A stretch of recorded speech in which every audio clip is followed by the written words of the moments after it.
हुक्मरानी करता रहा, जो सिर्फ ताज का नहीं, खुदा होने का दावा करता था। मैं तुम्हारा सबसे बड़ा रब हूं, जिसके लिए लोग जमीन पर नहीं सजदों में चलते रहे। और फिर एक ऐसी रात जब उस बादशाह की नींद एक ख्वाब ने छीन ली, और जब मौत उसके सामने आई तो वो पानी की एक बूंद का भी मुकाबला न कर सका।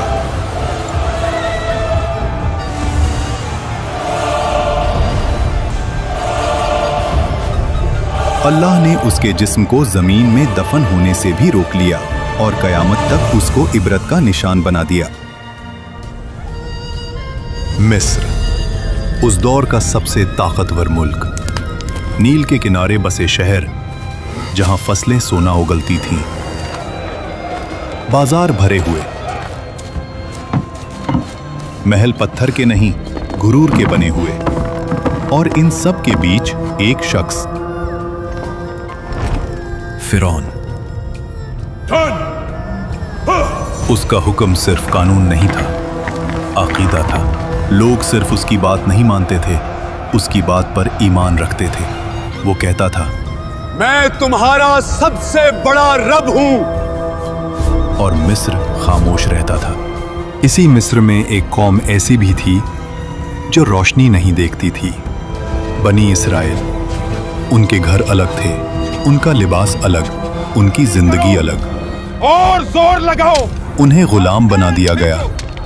उनके मर्द सुबह से शाम तक पत्थर उठाते, महल बनाते और रात को थकाए हुए गिर जाते। उनकी औरतें सिर्फ जिंदा रखी जाती थीं ताकि गुलामी का सिलसिला चलता रहे। फिरौन ने जानबूझकर इस कौम को कमजोर रखा। Bloody civilians! क्योंकि जो कौम कमजोर हो वो कभी तख्त को नहीं हिला सकती। समझदार के लिए सिर्फ इशारा काफी होता है। तफसीर इब्ने कसीर के मुताबिक एक रात फिरौन ने ख्वाब देखा।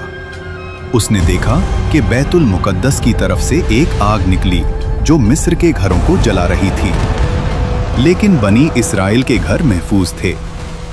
फिरौन हरास होकर उठ बैठा। ये पहली मर्तबा था जब उसने खुद को कमजोर महसूस किया। उसी रात नजूमी और इल्मे गैब का दावा करने वाले दरबार में बुलाए गए। ख्वाब सुनाया गया और फिर वो जुमला बोला गया जो तारीख बदल देता है। बनी इस्राइल में एक लड़का पैदा होगा जो तेरी सल्तनत के जवाल का सबब बनेगा। यहीं से फिरौन का गुरूर वहशत में बदलने लगा। डर जब दिल में आ जाए तो अकल चली जाती है, और जब अकल चली जाए तो जुल्म पैदा होता है। फिरौन ने सोचा, मसला पैदा होने से पहले खत्म कर देते हैं। और फिर वो हुक्म लिखा गया जो कानून नहीं, कत्लनामा था। फिरौन ने कहा, बनी इसराइल के हर नए पैदा होने वाले लड़के को मार दो।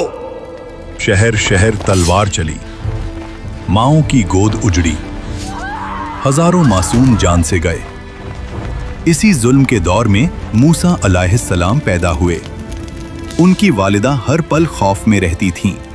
तब अल्लाह ने कहा, इसे दूध पिलाओ, और जब खतरा महसूस हो तो इसे दरिया में डाल देना, और डरना नहीं, हम इसे तुम्हें वापस लौटा देंगे। तफसीर के मुताबिक उस माँ ने खामोशी से मूसा अलैहिस्सलाम के लिए एक संदूक तैयार किया और उसे दरिया में रख दिया। दरिया बह रहा था और उस पानी पर एक छोटा सा संदूक। मूसा अलैहिस्सलाम की वालिदा ने अपनी बेटी से कहा, दूर से देखते रहना, मगर पास मत जाना। वो बहन छुपकर चलती रही। आखिर वो संदूक पहुंच गया फिरौन के महल के किनारे। फिरौन की बीवी हजरत आसिया जब संदूक देखती हैं तो उसे खुलवाया जाता है, और जैसे ही उनकी नजर उस बच्चे पर पड़ती है, अल्लाह उनके दिल में रहमत डाल देता है। वो फौरन कहती हैं, इसे कत्ल ना करो, शायद ये हमारे लिए फायदेमंद हो, या हम उसे बेटा बना लें। फिरौन ने बच्चे को देखा, उसी कौम का बच्चा, जिसकी नस्ल को वो मिटा रहा था। लेकिन घमंड बोल उठा, ये बच्चा क्या बिगाड़ लेगा। और यहीं से फिरौन के जवाल का वक्त शुरू हो गया। मूसा अलैहिस्सलाम किसी और औरत का दूध कबूल नहीं करते। महल परेशान हो जाता है और तब वो बहन आगे बढ़ती है और कहती है, मैं आपको एक ऐसी औरत का बताती हूँ जो उस बच्चे की परवरिश अच्छी तरह कर सके। और यूं जिस माँ ने अपने बच्चे को दरिया में डाला था, अल्लाह ने उसे महल की इज्जत के साथ वापस लौटा दिया। वक्त गुजरता गया और मूसा अलैहिस्सलाम जवान हो गए। अल्लाह फरमाता है, और जब वो अपनी पूरी कुव्वत और समझ को पहुंच गए, हमने उन्हें हिकमत और इल्म अता किया। एक दिन मूसा अलैहिस्सलाम शहर में आए और वहां दो मर्द, एक बनी इसराइल से और एक मिस्री, दोनों लड़ रहे थे। बनी इसराइल का आदमी चीख कर बोला, मेरी मदद करो। वो आवाज सीधी मूसा अलैहिस्सलाम के दिल में लगी। मूसा अलैहिस्सलाम आगे बढ़े। उन्होंने एक मुक्का मारा, मिस्री जमीन पर गिरा और फिर उठा नहीं। मूसा अलैहिस्सलाम समझ गए ये कत्ल हो गया और अल्लाह से माफी मांगी। अल्लाह फरमाता है, फिर हमने उन्हें माफ कर दिया। लेकिन मिस्र ने माफ नहीं किया। शहर में आग लग गई, दरबार में शोर। फिरौन का चेहरा लाल। हुक्म निकला, मूसा को कत्ल कर दो। शहर के दूसरे किनारे से एक आदमी दौड़ता हुआ आया और कहा, सरदार तुम्हारे कत्ल का मशवरा कर रहे हैं, यहां से निकल जाओ। मूसा अलैहिस्सलाम ने पीछे मुड़कर नहीं देखा। ना माल ना सामान, सिर्फ यकीन।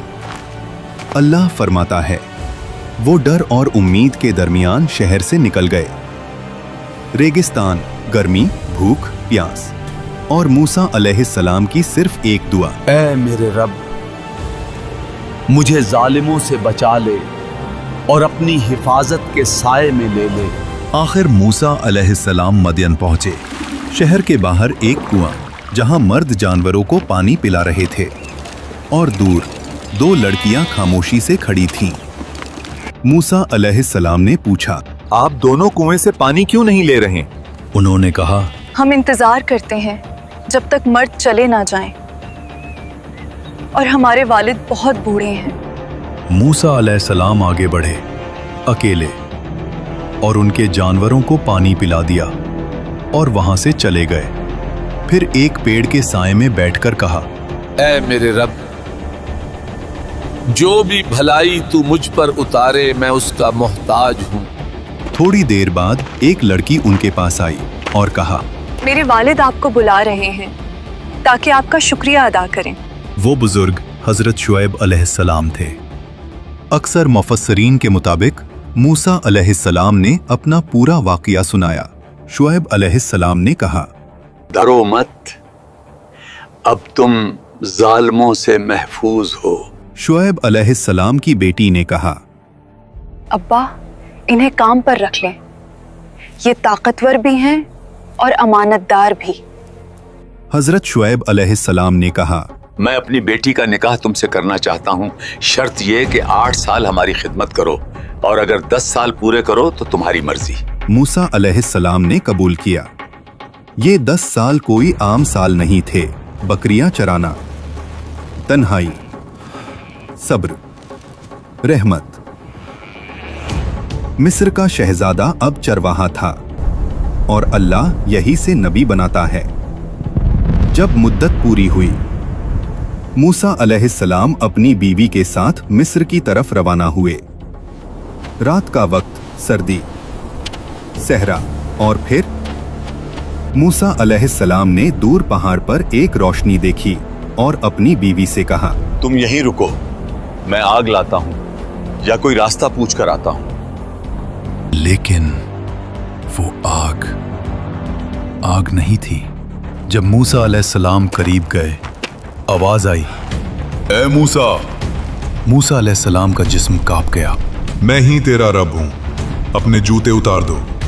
तू मुकद्दस वादी तुआ में है, मैंने तुझे चुना है। अल्लाह ने फरमाया, फिरौन के पास जाओ, वो सरकश हो चुका है। तुम्हारी लाठी एक निशानी है और हमने इसमें एक खास ताकत रखी है। और मूसा अलैहिस्सलाम ने कहा, ऐ रब, मेरी जबान में गिरा है, मेरे भाई हारून अलैहिस्सलाम को मेरा मददगार बना दे। अल्लाह ने फरमाया, तेरी दुआ कबूल की गई। और फिर मूसा अलैहिस्सलाम अपने भाई हारून अलैहिस्सलाम के साथ फिरौन के महल में गए।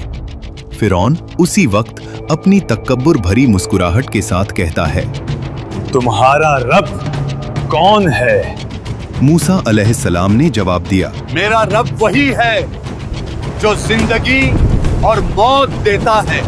फिरौन ने गुस्से में कहा, तुम हमारे साथ खेल रहे हो,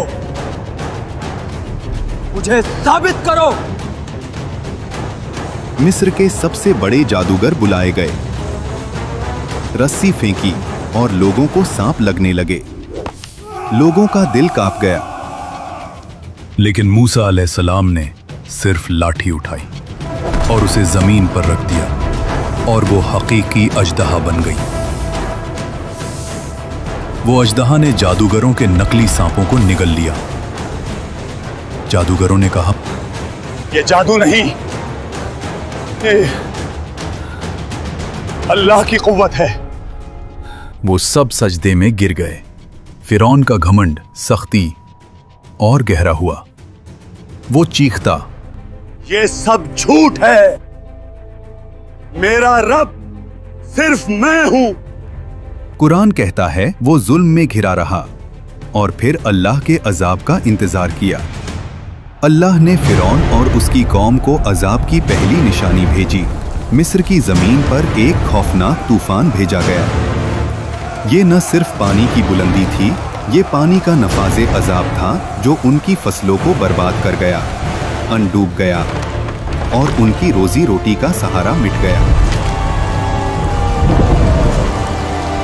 जब तूफान गया और लोग समझे थोड़ा सा सुकून मिल सकता है, तो फिर एक और निशानी आई।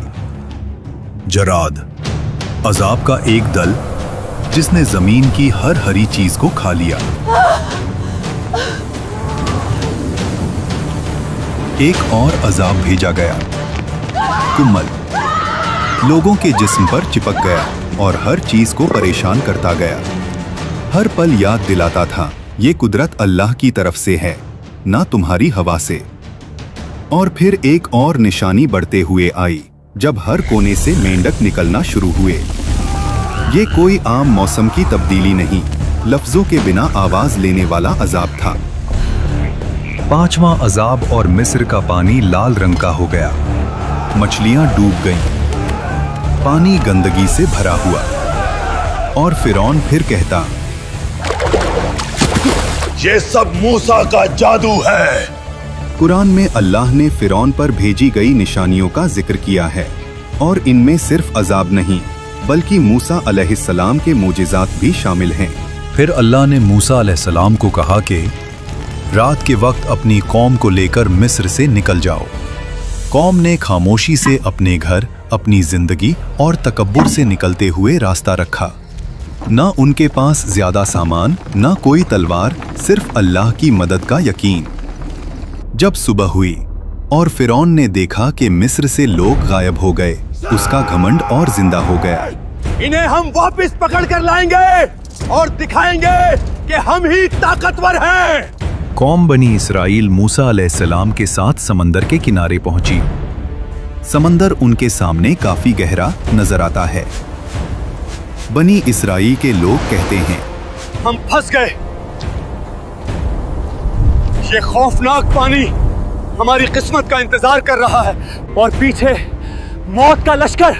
मूसा अलैहिस्सलाम ने कहा, हरगिज नहीं, मेरा रब मेरे साथ है, वो हमें राह दिखाएगा। अल्लाह ने मूसा अलैहिस्सलाम को हुक्म दिया, अपनी लाठी से पानी को मारो। मूसा अलैहिस्सलाम ने अल्लाह के हुक्म पर अपनी लाठी पानी पर मारी। पानी दो हिस्सों में बंट गया। दो दीवारें उठी, बीच में सूखा रास्ता निकल आया। लोग चीख उठे और बनी इजराइल का ईमान मजबूत हुआ और उन्होंने उस रास्ते पे चलना शुरू किया। ये अल्लाह का मौजिज़ा है। फिरौन और उसकी फौज ने वो रास्ता देखा, फिर भी उसने कहा, ये हम भी कर सकते हैं, इससे हमें कोई नहीं रोक सकता। वो दीवारे पानी के बीच अपने घोड़ों और फौज के साथ निकल गया। घमंड इतना गहरा था कि हक बताने वाली निशानियों के बावजूद भी वो मान नहीं रहा था। जब बनी इसराइल का आखिरी शख्स भी समंदर के बीच से निकल गया, अल्लाह ने हुक्म दिया, पानी दोबारा मिलकर समंदर को बंद कर दो। और वैसे ही पानी घर जैसे गिरता चला गया। लहरों ने फिरौन और उसकी फौज को हर तरफ से घेर लिया। हर घोड़ा और हर सिपाही डूब गया। जब उस वक्त उसका आखिरी वक्त आया, फिरौन की नजर खुली और उसने कहा, मैं ईमान लाया उस रब पर जिसे बनी इस्राइल ने माना। लेकिन उस वक्त उसका ईमान कबूल नहीं हुआ। अल्लाह ने फरमाया कि आज हम तेरा जिस्म बचाएंगे ताकि वो सबके लिए इबरत बने। हजरत आसिया जो फिरौन की बीवी थी, कुरान में जिक्र है। और आसिया फिरौन की बीवी जिन्होंने अल्लाह के हुक्म से ईमान लाया और अपने घर में सब्र और इबादत से खुद को महफूज रखा, अल्लाह ने उनके लिए जन्नत तैयार की। इस वाकया ने दिखाया कि दुनिया का सबसे बड़ा घमंड भी सिर्फ एक इंसानी मौत का शिकार है। अगर आपको ये वाकया समझ आया और आप इसका पार्ट 2 भी देखना चाहते हैं तो वीडियो को ज्यादा से ज्यादा लाइक करें, सब्सक्राइब करें और कमेंट में अल्लाहू अकबर लिखना ना भूलें।